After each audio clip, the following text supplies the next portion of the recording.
करना। संगम युग है चढ़ती कला का युग। संगम युग में सदा चढ़ती कला अनुभव करने के लिए आवश्यक है ब्राह्मण जीवन में बैलेंस रखते जाना। क्योंकि बाबा ने हमें इतना उच्च कोटि का ज्ञान दिया है, उस ज्ञान को जब हम जीवन में धारण करते हैं और जीवन में संतुलन अनुभव करते हैं, तो बाबा के दिल की दुआएं भी हमें मिलती हैं और आत्माओं की भी हमें ब्लेसिंग्स मिलती हैं। वास्तव में ये बैलेंस रखना ब्राह्मण जीवन की एक कला है, या कहें ब्राह्मण जीवन की शोभा है। जैसे हम देखते हैं सर्कस में जो खिलाड़ी होते हैं वो बैलेंस के द्वारा बहुत चमत्कारिक खेल दिखाते हैं। देखने वाले दर्शक बहुत खुश होते हैं, उसका आनंद लेते हैं और दिल से उनको दुआएं भी मिलती हैं। तो इस बेहद ड्रामा में हम सभी हीरो एक्टर हैं। अगर हम भी हीरो एक्टर अपने जीवन में बैलेंस रखते हैं तो जो भी हमारे संबंध संपर्क में लोग आते हैं उनके दिल की हमें ब्लेसिंग्स मिलती हैं, दुआएं मिलती हैं। तो ब्राह्मण जीवन में सदा उन्नति करने के लिए कुछ एक महत्वपूर्ण बातों का हमें बैलेंस रखना सीखना है। उसमें भी मैं आपके सामने 10 बातें रखूंगा। उन बातों का अगर हम बैलेंस रखते हैं तो निश्चित रूप में हम ब्राह्मण जीवन में सदा आगे बढ़ते रहते हैं। पहली बात, ब्राह्मण जीवन में ज्ञान और योग का बैलेंस रखना बहुत जरूरी है। कईयों का योग में बहुत इंटरेस्ट होता है लेकिन मुरली सुनने में नहीं होती है रुचि। तो जितनी रुचि मुरली में हो उतनी रुचि योगाभ्यास में भी हो। ये दोनों सब्जेक्ट बहुत ही महत्वपूर्ण हैं और एक दो के पूरक है, सपोर्टिंग सब्जेक्ट्स है। तो ज्ञान से हमें लाइट मिलती है और योग से हमें माइट मिलती है। जितनी ज्ञान की गहराई बढ़ती जाती है उतनी योग की भी गहराई बढ़ती जाती है। और दोनों का जब संयोग होता है, ज्ञान के बल का और योग के बल का, तो स्वतः ही दिव्य गुणों की धारणा हमारे जीवन में होती है, जिससे हमारा जीवन श्रेष्ठ बनता जाता है। दूसरी बात, योग और सेवा का बैलेंस रखना जरूरी है। बाबा के बच्चे जब से जन्म लेते हैं बहुत सेवा करते हैं। सेवा करना हमारा धर्म और कर्म है, लेकिन सेवा में रुचि जितनी होती है उतनी रुचि हमारी योग में भी होना जरूरी है। क्योंकि योगाभ्यास से हम बाबा से शक्तियां लेते हैं और जो शक्तियां प्राप्त करते हैं उन शक्तियों का प्रयोग सेवा के क्षेत्र में हम करते हैं।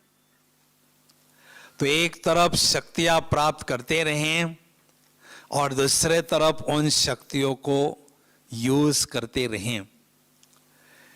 लेकिन अगर हम सेवा में ही व्यस्त रहते हैं, मस्त रहते हैं, योग में उतनी रुचि नहीं होती है, तो परिणाम क्या होता है? धीरे धीरे सेवा से हमें दुआएं तो मिलती हैं, लेकिन जो हमारे पास शक्तियां जमा हैं वो खर्च कर लेते हैं।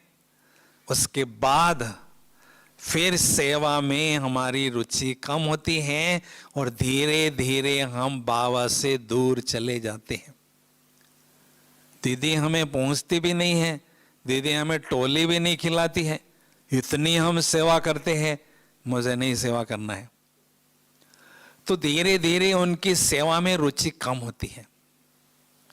क्यों? क्योंकि योगाभ्यास से शक्तियां लेने में कमी होती है। तो हमें ध्यान देखना है, योग में भी हमारी रुचि हो और सेवा में भी हमारी रुचि हो। दोनों का हमें बैलेंस रखना सीखना है। देखो, हम देखते हैं नाव चलाने वाला जो होता है, वो नाव चलाता है, लेकिन उसका अगर संतुलन वो नहीं रखता है,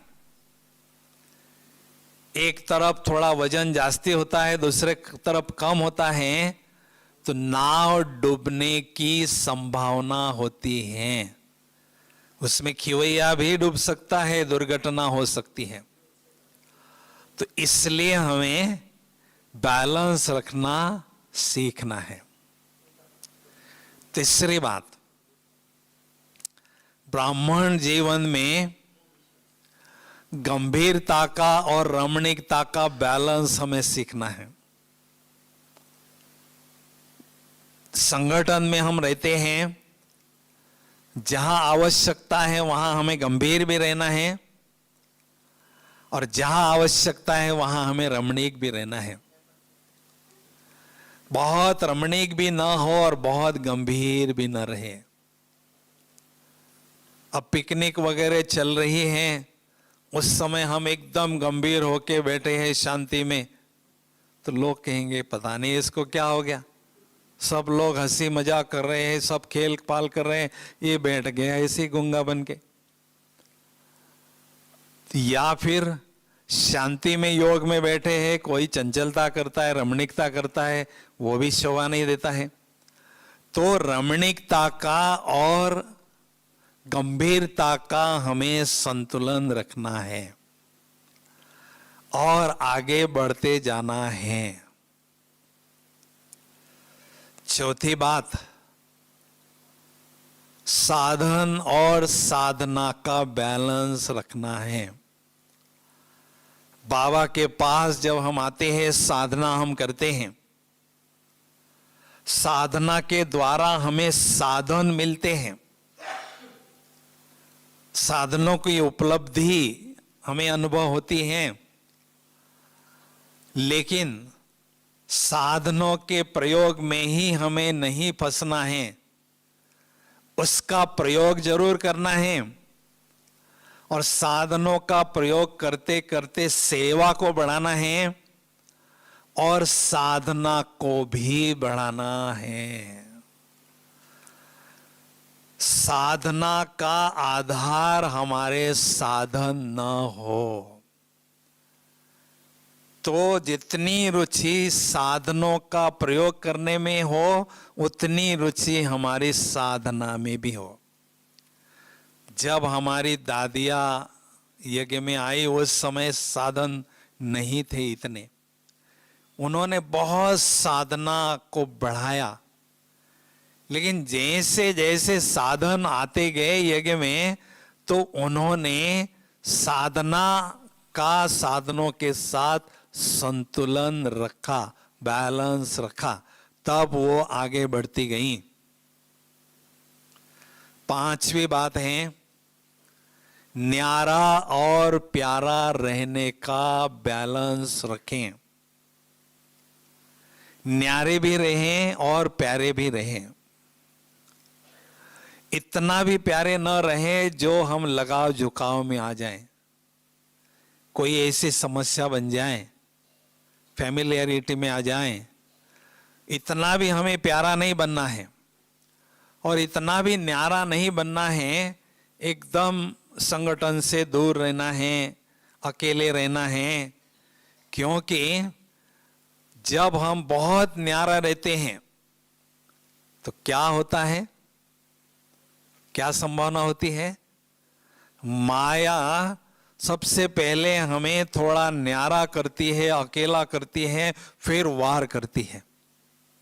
तो बहुत न्यारा भी हमें नहीं रहना है और बहुत प्यारा भी नहीं रहना है। आवश्यकता अनुसार हमें बैलेंस रखना है। देखो, बाबा जब आते हैं, बच्चों को जब मिलते हैं तो बहुत अच्छी तरह से प्यारे बनकर मिलते हैं, लेकिन जब बाबा परम धाम वापस जाते हैं तो बाबा के चेहरे के तरफ देखो, बाबा किसी के नहीं है, एकदम डिटैच है। तो बैलेंस हमें बड़ों से सीखना है, बाबा से सीखना है, समझा? तो न्यारे और प्यारेपन का भी बैलेंस रखना है। जितना न्यारा उतना प्यारा, ये पलड़ा भारी ना हो किसी भी तरफ का, ठीक है? छठवां बैलेंस, एकांत प्रिय बनना और मिलनसार रहना, इसका हमें बैलेंस रखना है। ब्रह्मा बाबा को हमने देखा, बाबा बच्चों को बहलाने के लिए बच्चों के साथ खेल पाल भी करते थे, मिलनसार होकर भी रहते थे, लेकिन आवश्यकता अनुसार, समय अनुसार एकांतवासी बनकर एकाग्रता का अभ्यास भी करते थे। लेकिन हमारा क्या होता है, हम जब बहुत मिलनसार होते हैं तो एकांत में बैठना ऐसा लगता है कोई जबरदस्ती हमें पकड़ के एकांत में बिठा रहा है। एकांतवासी बनने में हमारी रुचि उतनी नहीं होती है। इसलिए जितना मिलनसार उतना हमें एकांतवासी बनने का भी ध्यान देना है। दोनों चीजों का बैलेंस हमें रखना है, ठीक है? सातवीं बात, ब्राह्मण जीवन में लवफुल और लाफुल रहने का बैलेंस हमें जरूर रखना है। एकदम लवफुल भी ना हो और एकदम लाफुल भी ना हो। अगर बहुत लवफुल हम रहते हैं तो लोग उसका फायदा ले सकते हैं। हमें एकदम लवफुल भी नहीं रहना है और लाफुल भी नहीं रहना है। जो बहुत लाफुल रहते हैं, लोग उनसे दूर भागते हैं। ये बहुत स्ट्रिक्ट है, ये बहुत लाफुल है, इसके हम पास हमें नहीं जाना है। लेकिन हमने देखा प्रकाश मणि दादी जी में लवफुल और लाफुल का बहुत बैलेंस था। एक तरफ दादी जी वात्सल्य माँ बनकर, वात्सल्यमयी माँ बनकर बहुत प्यार हम मधुवन निवासियों को देती थी, बहुत प्यार देती थी, माँ की तरह पालना देती थी। लेकिन कोई अगर छोटी मोटी गलती करता था तो बहुत लाफुल बनती थी, बहुत स्ट्रिक्ट बनती थी और उसको सजा भी दादी जी देती थी। सभा में उसको उठाती थी, उठो, अभी तुम्हें इस गलती की सजा बाबा दे रहे हैं, जाओ बाबा के रूम में 5 घंटा तपस्या करो, ये तुम्हें सजा है। अब बाबा के पास 5 घंटा बैठेगा, बाबा से बातें करेगा तो उसको अपनी गलती का एहसास भी होगा। और ऑटोमेटिक गलती को परिवर्तन करने का वो संकल्प भी करेगा, क्योंकि सजा मिली हुई है। तो इस सजा से उसके जीवन में परिवर्तन भी आता था। तो जैसे दादी जी के जीवन में लाफुल और लवफुल का बैलेंस था, ऐसे हमें भी रखना सीखना है। संगठन में खास इसका बहुत हमें लाभ होता है। 8वीं बात है, लौकिक और अलौकिक में समय लगाने का बैलेंस। अभी हम बाबा के पास आते हैं, बहुत उछलते हैं, बहुत उमंग में आते हैं, सेवा केंद्र पर जाकर बहुत सेवा करते हैं, तो बहुत अच्छी बात है, करनी चाहिए। लेकिन संकल्प, समय, संपत्ति, ये खजाने हमें बाबा ने दिए हैं, और उसमें भी समय का खजाना दिया है विशेष। तो कितना समय मुझे लौकिक कार्य में लगाना है, कितना अलौकिक कार्य में लगाना है, ये हमें सीखना जरूरी है। इसका बैलेंस हमें जरूर रखना है। अगर हम लौकिक में ही लगे रहते हैं, कारोबार में ही फंसे रहते हैं, तो ये संगम युग है भाग्य बनाने का युग, श्रेष्ठ कर्मों के बीज बोने का युग, बाबा की सेवा में सफल करने का समय करने का युग। अगर बाबा की सेवा में हम समय नहीं देंगे तो भाग्य कैसे बनेगा भाई? अच्छा, अगर हम बाबा की सेवा में लगे रहे तो लौकिक वाले फिर कंप्लेन करते हैं, तो सारा दिन आप वहां सेवा में लगे रहते हो। तो हमें न लौकिक वाले कंप्लेन करें, न अलौकिक परिवार वाले कंप्लेन करें, दोनों को हमें संतुष्ट रखना सीखना है, बैलेंस रखना है। इतना समय मैंने बाबा के घर में बाबा के सेवा में देना है, और इतना समय मुझे लौकिक कार्य में भी देना है, क्योंकि हमारा समय सबसे मूल्यवान है। उसको हमें कितना किस कार्य में लगाना है, ये जानकारी हमारे पास स्पष्ट होना जरूरी है। इसलिए इसका बैलेंस हमें जरूर रखना है। 8वीं बात है, सम्मान में रहना और सबको सम्मान देना, इसका बैलेंस हमें रखना है। दूसरों को सम्मान देना है, इसमें हमें कमी नहीं रखना है, लेकिन पहले हमें सीखना है स्वयं को भी हमें मान देना है। जब तक स्वयं को मान हम नहीं देते हैं, तब तक दूसरों को हम सम्मान नहीं दे सकते हैं। तो प्रॉपर तरीका है, पहले सम्मान में स्थित रहना, ऊंची शान में सदा स्थित रहना, और बाद में सबको सम्मान देते रहना। दादी जी, प्रकाश मुनि दादी जी विश्व की लीडर बन गई, सबके दिलों पर छाप लगा कर गई। तो दादी जी का एक ही मंत्र, महामंत्र था, छोटों को प्यार, समान वाले और बड़ों को सत्कार। इस महामंत्र से दादी कहां से कहां गई। तो हम छोटों को प्यार भी देते हैं, बड़ों को सत्कार भी देते हैं, लेकिन समान वालों को सत्कार देने में थोड़ा हिचकते हैं। मैं क्यों उसको सम्मान दूं, वो मुझे देवे पहले, फिर मैं दूंगा।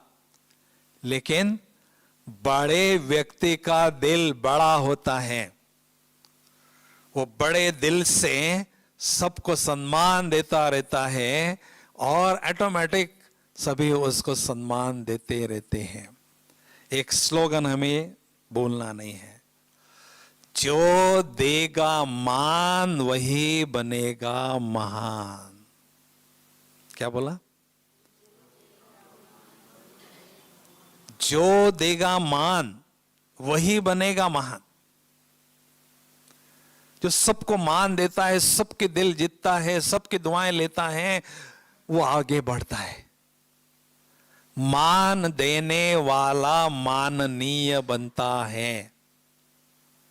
सब उसको मान देते हैं।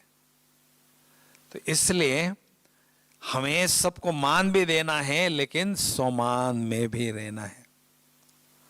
प्रकाश मणि दादी जी ने जाते जाते कहा था, अगर दादी जी से प्यार आपका है, दादी जैसा बनना चाहते हो, तो एक बात जीवन में धारण करना, सदा सम्मान में रहना और सबको सम्मान देते रहना, दादी जैसा बन जाओगे।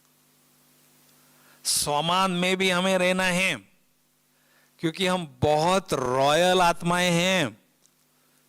वर्तमान समय साधारण है, कोई पोजीशन हमारे पास नहीं है, लेकिन सारे क्लब में हीरो पाटधारी है। सतयुग त्रेतायुग में राजे महाराजे और हीरो पाटधारी हम हैं। तो जो पोजीशन हमारी सतयुग त्रेतायुग में थी, उस पोजीशन में हमें पुनः टिकना है, स्थित होना है। उसके लिए एक ही तरीका है, ऊंचे सम्मान में स्थित रहना। बाबा ने हमें बहुत सुंदर साधन दिया है। बाबा की एक इच्छा है, एक आश है, जो हमने पूरी करनी है।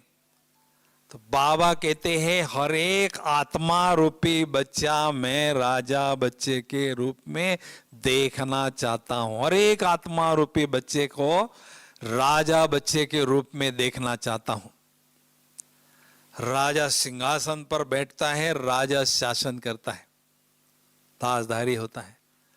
तो हमें भी सम्मान के सिंहासन पर बैठना है। सम्मान का सिंहासन हमें छोड़ना नहीं है, और अपनी जो कर्मेंद्रिया है, स्थूल सूक्ष्म, उन पर नियंत्रण और अनुशासन करना सीखना है। समझा?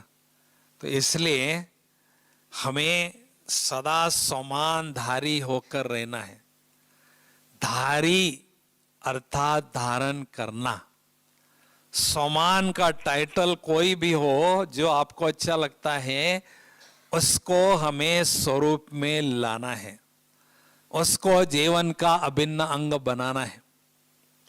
जैसे लौकिक में डॉक्टर कोई जन्म से डॉक्टर नहीं होता है, इंजीनियर जन्म से इंजीनियर नहीं होता है। वो पढ़ाई पढ़ता है, अभ्यास करता है, फिर उसके दिमाग में वो बात बैठ जाती, मैं डॉक्टर हूं, मैं इंजीनियर हूं। ये लौकिक सम्मान है। तो ऐसे हमें अलौकिक सम्मान धारी बनना है। बाबा ने बहुत अच्छे अच्छे सम्मान दिए हैं, 100 से भी जास्ती सम्मान हैं। लिस्ट अगर बनाएंगे तो उसमें से आपको 1 या 2 सम्मान लेना है, जो आपको खुशी दिलाते हैं, जो आपको नशा चढ़ाते हैं। हाँ, 19 मार्च 88 में बाबा मुझे ओम शांति भवन में पर्सनली मिले थे। तो बाबा ने मुझे वरदान दिया था कि विश्व परिवर्तक आत्मा हो, विश्व परिवर्तन का कार्य बाप के साथ कर रहे हो। परिवर्तन शक्ति श्रेष्ठ शक्ति है। इस शक्ति के द्वारा हर कार्य में सफलता प्राप्त कर रहे हो, करते रहोगे। ये क्यों मैं बता रहा हूं? जब मुझे स्मृति आती है मैं आत्मा विश्व परिवर्तक आत्मा हूं, स्मृति आते ही 1 सेकंड में मुझे परम धाम की फ्लाइट मिल जाती है और बाबा के पास मैं बैठ जाता हूं। ये सम्मान ये काम करता है। इस पुरानी दुनिया से हमें न्यारा रखता है। माया की दुनिया है ये, दुश्मन की दुनिया है ये, हमारी दुनिया नहीं। तो यहां हमें न्यारा रखता है, और दूसरी बात यहां से ऊपर भी ले जाता है। मन बुद्धि हल्की फुल्की एकदम रहती है, उपराम रहती है। नशे में जब रहते हैं तो एकदम न्यारे हो जाते हैं। इसलिए कहते हैं जितना ईश्वरीय नशे में चूर, उतना इस दुनिया से दूर। तो नशे में हम जब रहते हैं तो बहुत एक अलौकिक मस्ती हमें चढ़ी रहती है, और वो मस्ती हमें बाबा के पास बिठाती है। समझा? और सबको सम्मान देना है हमें, कोई भी हो, कैसा भी हो, छोटा हो, बड़ा हो, गरीब हो, अमीर हो, कैसा भी हो, हमें सबको सम्मान देना सीखना है। हमारे दिल में किसी के प्रति प्यार कम कब होता है, या भावना हमारी थोड़ी सी कम होती है किसी के प्रति? क्यों? कारण बताओ। हैं जी? जब किसी के अवगुण को या कमी को या त्रुटि को या खामी को देखते हैं तो हमारा स्नेह कम होता है, और स्नेह कम होने के कारण उसको हम सम्मान दिल से नहीं देते। तो हमें किसी की कमी देखना ही नहीं है। एक स्लोगन कभी नहीं भूलना है, कमी हमें कमाई करने नहीं देती है।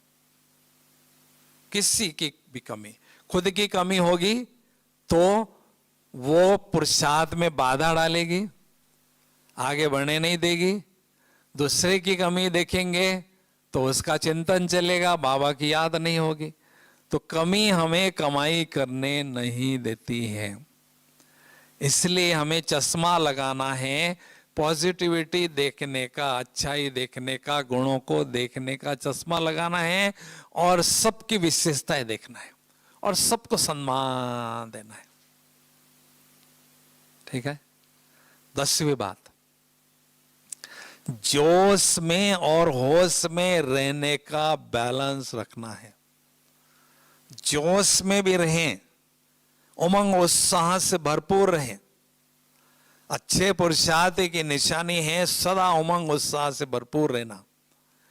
तो जोश में भी खूब अच्छी तरह से रहें, लेकिन होश में भी रहें कि जो मैं कार्य कर रहा हूं बाबा के श्रीमत के अनुसार, मर्यादा के अनुसार कर रहा हूं या नहीं, ये होश भी हमें रखना जरूरी है।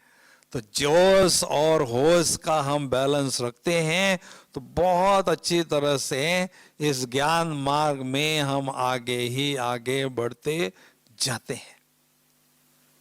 कभी भी हमें आलस अलबेलेपन के वश के कारण ठंडा पुरुषार्थी नहीं बनना है। अलबेलापन को कभी भी फटकने नहीं देना है। एक स्लोगन हमेशा याद रखें कि संगम युग है अल्लाह की वेला, अल्लाह की वेला में मुझे अलबेला नहीं रहना है। ये सारे कल्प के लिए खजाने जमा करने का समय है, कमाई का समय है, तो उस समय मुझे अलबेला नहीं रहना है। ठीक है ना भाई? तो ये जो बैलेंस रखना है, बैलेंस रखने के लिए क्या आवश्यक बात है, कैसे रखेंगे? हम रखना चाहते हैं, लेकिन बैलेंस रखने के लिए ज्ञान का और योग का बल होना जरूरी है। अब मैं एक हाथ में तो 10 लीटर पानी की बाल्टी उठा रहा हूं और दूसरे हाथ में नहीं उठा सकता हूं, क्योंकि थोड़ा शरीर कमजोर है मेरा। तो जैसे शरीर चुस्त होना चाहिए, तंदुरुस्त होना चाहिए, शक्तिशाली होना चाहिए, तभी हम बैलेंस रख सकते हैं। तो ऐसे आत्मा भी शक्तिशाली होगी, ज्ञान और योग की शक्ति हमारे पास होगी, तो हम बैलेंस सहज रख सकेंगे। नहीं तो बैलेंस रखने में हमें किसी न किसी प्रकार की दिक्कत आएगी। तो इसलिए हमें ध्यान देना है कि ये दोनों शक्तियों को मुझे पहले बढ़ाना है। कौन सी शक्तियां? ज्ञान का बल और योग का बल। ज्ञान का बल कैसे बढ़ाएंगे भाई? मुरली सुनने के बाद मुरली का जो भोजन मिलता है उसको हजम करना है। मनन चिंतन के द्वारा उसको हजम करेंगे तो आत्मा के नस नस में वो शक्ति जमा होगी। जितना ज्ञान का बल बढ़ता है उतना हम निर्भय बनते जाते हैं, जिसको हम कहते स्टेज फियरलेसनेस। जब हम स्टेज पर जाते हैं, सभा के सामने हमें कुछ बोलना होता है, हमारे पास ज्ञान का बल नहीं होता है तो हम कांपने लगते हैं, थोड़ा सा घबरा जाते हैं, हड़बड़ाते हैं। लेकिन ज्ञान का बल आपके पास है तो सभा में से कोई कैसा भी प्रश्न पूछेगा, वो प्रश्न का जवाब देने की ताकत मेरे पास है, शक्ति मेरे पास है। वो आत्मविश्वास आपको निर्भय रखेगा। तो मनन चिंतन के द्वारा बाबा की मुरली का बहुत अच्छी तरह से पठन करना है और योगाभ्यास को भी हमें बहुत अच्छी तरह से बढ़ाना है। विशेष अमृत वेले और नुमा शाम के योगाभ्यास को शक्तिशाली बनाना है, क्योंकि हम थोड़ा सा योग तो हर रोज लगाते हैं, सवेरे शाम साधारण योग हर रोज लगाते हैं, लेकिन थोड़ी शक्तियां प्राप्त भी करते हैं। लेकिन जितनी शक्तियां प्राप्त करते हैं उतनी शक्तियां यूज भी कर लेते हैं। सारा दिन कितने संकल्प हमारे मन में चलते हैं। मनोवैज्ञानिकों ने स्पष्ट किया है, 1 मिनट में 13 से 15 संकल्प लगभग हमारे मन में चलते हैं।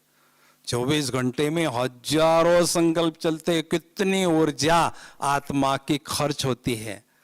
तो हमें योग का बल जमा करना है, सेविंग उसकी करनी है, तब हम ऐसा संतुलन रख सकते हैं। तो अभी बैलेंस से हमें ब्लेसिंग्स मिलती है।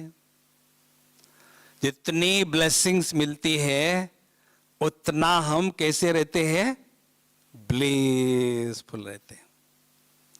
चेहरा हमारा एकदम खुशनुमा होता है। आप देखना, जिस समय आपकी कमाई स्थूल बहुत होती है उस समय आपको बहुत खुशी होती है ना। तो दुआएं, हमारी संगम युग में कौन सी कमाई है, दुआएं। जब शरीर छोड़ते हैं हमारे साथ कुछ भी नहीं चलता है, केवल दुआओं का खजाना चलता है, जिसको लोग पुण्य का खाता कहते हैं। तो जितना ब्लेसिंग्स मिलती है उतना हम ब्लीसफुल रहते हैं, और जितना ब्लीसफुल रहते हैं उतना हमारा मन पीसफुल रहता है। और जितना मन पीसफुल रहता है उतना बाबा की याद में वो मन मना भव का मंत्र का जाप करने में व्यस्त रहता है। बाबा से शक्तियां मिलती है और उससे क्या होता है, पावरफुल हम बनते हैं। और जितना पावरफुल बनते हैं उतना हम सक्सेसफुल बनते हैं। हर कार्य में हमें सफलता मिलती है। सफलता के सितारे हम अनुभव करते हैं स्वयं को। लेकिन शुरुआत कहां से हुई, बैलेंस रखने से। बैलेंस नहीं तो गाड़ी आगे नहीं बढ़ेगी। इसलिए हमें अपने ब्राह्मण जीवन में बैलेंस रखना सीखना है। तो बहुत अच्छी तरह से बैलेंस से हमें ब्लेसिंग्स खूब जमा करना है। क्योंकि संगम योग, देखो आप यहाँ आए हैं, दीदी ने हमारी इतनी मेहनत किया और आपको यहाँ लाया। ये स्थान बहुत ही पावरफुल स्थान है। सारे विश्व के ग्लोब पर सबसे पावरफुल ये स्थान है। इतने वर्षों से भगवान की पधरामणियां हो रही हैं। ब्रह्मा बाबा नंबर 1 जो आत्मा है सारे संसार में, उन्होंने कितने वर्षों तक यहाँ तपस्या की। संसार की जितनी भी महान आत्माएं हैं, पावरफुल आत्माएं, हमारी दादियां दीदियां, उन्होंने कितने वर्षों तक तपस्या की, उसके कारण यहाँ का वातावरण बहुत ही पावरफुल है। जो हम साधना करना चाहते हैं, बहुत सुंदर अलौकिक अनुभव करना चाहते हैं, उसके लिए सुटेबल वातावरण इस स्थान पर है। इसलिए इस स्थान पर हमें क्या करना है, बहुत सुंदर अलौकिक अनुभव जमा करने हैं। बाबा क्या कहते हैं, अभी क्या करना है, अनुभव की अथॉरिटी बनना है। ज्ञान इतना बाबा उच्च कोटि का देते हैं, ज्ञान सागर बाबा मिले हैं, लेकिन उसका प्रमाण क्या है? ज्ञान मेरे पास है बहुत, उसका प्रमाण क्या है? अलौकिक अनुभव करना और कराना। ये अथॉरिटी हमारे पास होना चाहिए। अलौकिक अनुभव को बहुत अच्छी तरह से बढ़ाते जाना है। ब्राह्मण जीवन में हमारी कमाई कौन सी है? अलौकिक अनुभव। अगर बाबा के पास आते हैं और अलौकिक अनुभव हमारे पास नहीं होते हैं, तो धीरे धीरे थोड़ा सा बाबा से दूर चले जाते हैं। लेकिन अनुभवी आत्माएं जो है ना, वो अनुभव के आधार पर अपने जीवन को रोचक बनाते हैं, रोमांचित बनाते हैं, इंटरेस्टिंग बनाते हैं, उमंग उत्साह को बरकरार रखते हैं और आगे ही आगे सदा बढ़ते जाते हैं। ये अनुभवी आत्मा की निशानी है ना? मैं अनुभवी आत्मा बना हूं या नहीं, कैसे पता चलेगा आपको? डॉक्टर फट से आपको बताता है भाई आपको बुखार है जी, ठोकर खाते हैं, उसके कारण अनुभवी पता चलता है नहीं कितना अनुभवी है हम, हैं जी। अनुभवी आत्मा की 5 निशानियां हैं, थर्मामीटर है इसके। पहली, हाँ पहली जी जी जी बराबर है। पहली निशानी, अनुभवी आत्मा के चेहरे पर ईश्वरीय नशे की झलक और फलक स्पष्ट दिखाई देती है। जैसे धनवान व्यक्ति के चेहरे पर धन का नशा रहता है, धन बैंक में पड़ा है, धन घर में पड़ा है, लेकिन चेहरे पर मैं बहुत धनवान हूं। तो ऐसे अलौकिक अनुभव का धन जितना बढ़ता है, उतना ईश्वरीय नशे की झलक और फलक बढ़ती जाती है। दूसरे निशाने, अनुभवी आत्मा अनुभव के आधार पर अपने जीवन को रोचक और रोमांचित बनाता जाता है। उसको ये ब्राह्मण जीवन कभी भी बोर नहीं होता है। हम देखते हैं ये मनुष्य की टेंडेंसी है, वो हमेशा नवीनता चाहता है। जब नवीनता मिलना नहीं होता है, बंद होता है, तो उसमें रुचि उसकी कम होती है। इसलिए अनुभवी आत्मा नई नई प्रेरणा बाबा से लेता है, नए नए टचिंग्स लेता है, नए नए ज्ञान रत्न बाबा से प्राप्त करता है और अपने जीवन को रोचक रोमांचित बनाता है। तीसरी निशानी है, अनुभवी आत्मा हमेशा आत्मोन्नति में मगन रहता है। बस आत्मोन्नति में ही वो खोया रहता है। अपनी घोट तो नशा चढ़े, ये उक्ति उसके जीवन में स्पष्ट दिखाई देती है। हमेशा अपने में खोया रहता है, इसलिए सभी उसके संग में रहना चाहते हैं, क्योंकि उसके संग में रहने से हमें आगे बढ़ने के लिए कुछ प्रेरणा मिलेगी, इसलिए वो संग में रहना चाहते हैं। चौथी निशानी है, अनुभवी आत्मा दुआओं का पात्र बनता जाता है। अनुभवी आत्मा जब अपने अलौकिक अनुभव दूसरों के साथ शेयर करता है, दूसरों को आगे बढ़ाता है, तो अनेक आत्माओं के दिल की दुआएं उसको मिलती है। जितनी दुआएं मिलती उतने वो आगे बढ़ता जाता है। और 5वीं निशानी है, अनुभवी आत्मा, जैसे कहा ना दीदी ने, अनुभवी आत्मा कभी भी ठोकर नहीं खाती है। अनुभवी आत्मा हमेशा निर्विघ्न रीति से अपने मंजिल की ओर आगे ही आगे बढ़ता जाता है। वो दुश्मन से धोखा, माया से नहीं खाता है। इसलिए हमें क्या करना है? अलौकिक अनुभव करना है और बैलेंस रखना सीखना है। ठीक है भाई? तो अभी हम बहुत सुंदर योग का अनुभव करेंगे कुछ मिनट के लिए। लेकिन मैं देख रहा हूं थोड़ी सी सुस्ती अनुभव हो रही है ऑडियंस में। थोड़ा सा तालियां बजाएंगे जरा।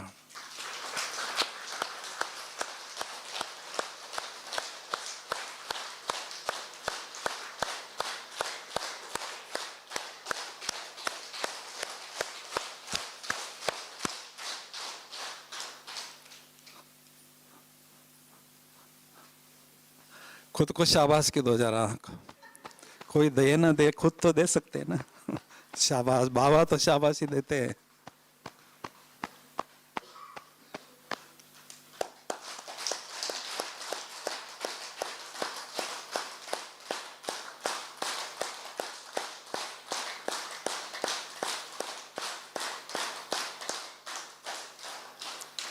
तो थोड़ा अलर्ट होके बैठेंगे, एकदम चुस्त और मस्त होके बैठेंगे।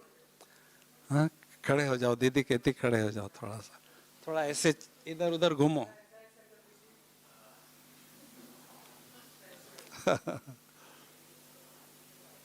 और क्या?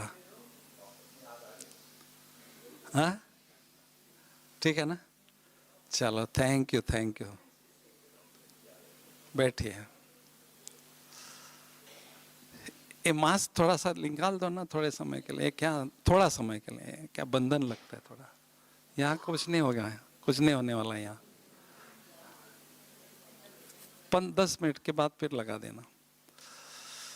चलो सभी, बिना म्यूजिक हम योग का अभ्यास करेंगे, बहुत अच्छा लगेगा आपको। ओम शांति।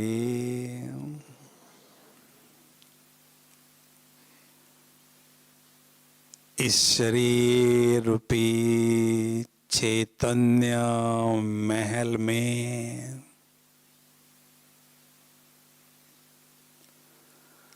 मैं निराकार ज्योति बिंदु आत्मा राजा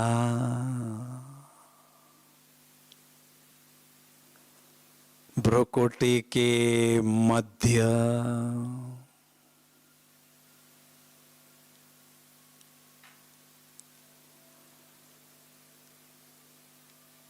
सोमान के सिंहासन पर विराजमान हूँ।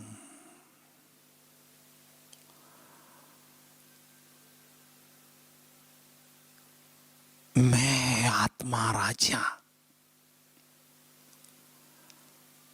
पवित्र स्वरूप हूँ। पवित्रता का सुंदर ताज मुझ आत्मा राजा ने धारण किया है।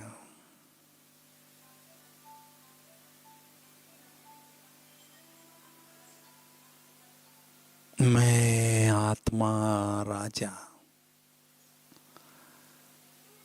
अपने स्थूल और सूक्ष्म कर्मेंद्रियों पर नियंत्रण और अनुशासन करके स्वराज अधिकारी स्थिति की अनुभूति कर रहा हूँ।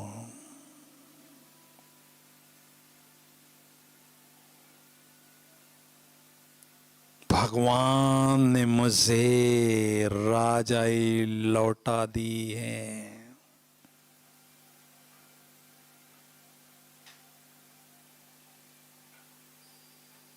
राजाई का नशा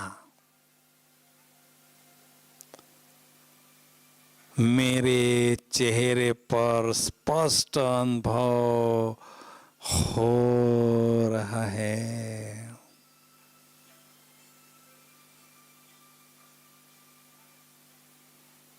मैं आत्मा राजा देह रूपी महल से न्यारा होकर बुद्धि रूपी पुष्पक विमान में बैठकर तीनों लोगों की सैर पर निकला हूं।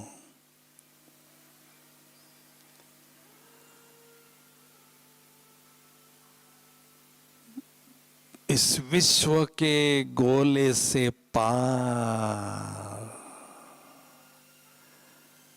चंद्र सूर्य तारा गण से भी पार उड़ता हुआ जा रहा हूं, जा रहा हूं।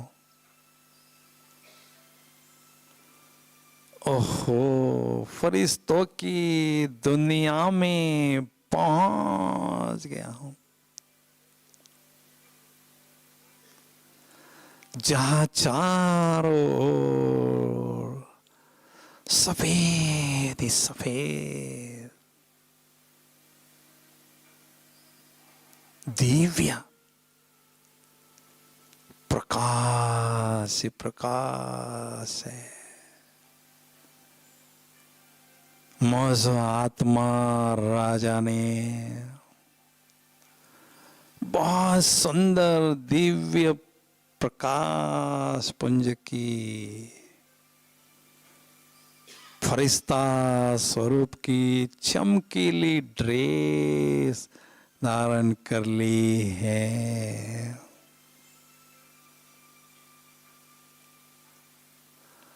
ओहो, फरिश्तों के बादशाह प्यारे ब्रह्मा बाबा अपने संपूर्ण फरिश्ता स्वरूप में मेरे समक्ष विराजमान है। मेरे अति प्यारे अति मीठे शिव बाबुल भी उनकी भ्रुकुटी में चमकते हुए दिखाई दे रहे हैं। बाप दादा मुझ फरिश्ते को नजर से निहाल कर रहे हैं, अति स्नेह भरी दृष्टि दे रहे हैं। मैं फरिश्ता बाबा की दृष्टि का असीम आनंद ले रहा हूं। दृष्टि लेते लेते बाबा की बाहों में समा गया हूं।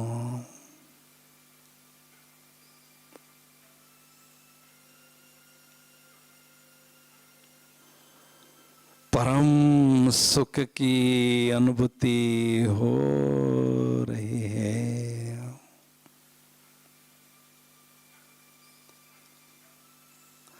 फरिश्ता स्वरूप की ड्रेस को छोड़कर मैं निराकार ज्योति बिंदु आत्मा राजा पुनः पुष्पक विमान में बैठकर निराकारी दुनिया की ओर उड़ता हुआ जा रहा हूं, जा रहा हूं। ओहो, निराकारी दुनिया में पहुंच गया, जहाँ चारों ओर सुनहरी लाल ही लाल दिव्य प्रकाश ही प्रकाश है, शांति ही शांति है। कितना प्यारा घर है यह मेरा परम धाम। ओह, मेरे प्राणों के प्राण, मेरे प्राणेश्वर, सत्यम शिवम सुंदरम, प्यारे शिव पिता मेरे समक्ष विराजमान हैं। मैं निराकारी ज्योति बिंदु आत्मा बाबा की सुंदर छवि को दिव्य चक्षु से निहार रही हूँ। उनकी सुंदरता का भरपूर आनंद ले रही हूँ। बाबा मेरे नैनों के नूर बन चुके हैं। बाबा ज्ञान सूर्य है, आध्यात्मिक शक्तियों के प्रचंड स्रोत हैं। ज्ञान सूर्य शिव पिता से बेहद शक्तिशाली किरणों की वर्षा निरंतर मुझ आत्मा पर हो रही है, होती ही जा रही है। मैं आत्मा ज्ञान सूर्य शिव पिता से असीम शक्तियाँ, प्रचंड शक्तियाँ स्वयं में ग्रहण कर रही हूँ, ग्रहण करती ही जा रही हूँ। योग की प्रखर अग्नि में मेरे पूर्व जन्मों के पाप पल भर में भस्म हो रहे हैं। मैं आत्म ज्योति एकदम लाइट और खुशी से भरपूर अनुभव कर रही हूँ। सचमुच मेरे जीवन के सुनहरे पल है यह, जो मैं आत्म ज्योति डायरेक्ट ज्योति सागर भगवान के सानिध्य में स्वयं को अनुभव कर रही हूँ। अथाह शक्तियाँ ले रही हूँ।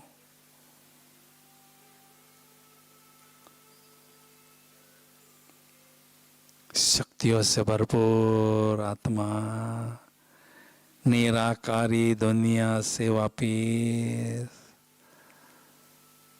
पुष्पक विमान में बैठकर पुनः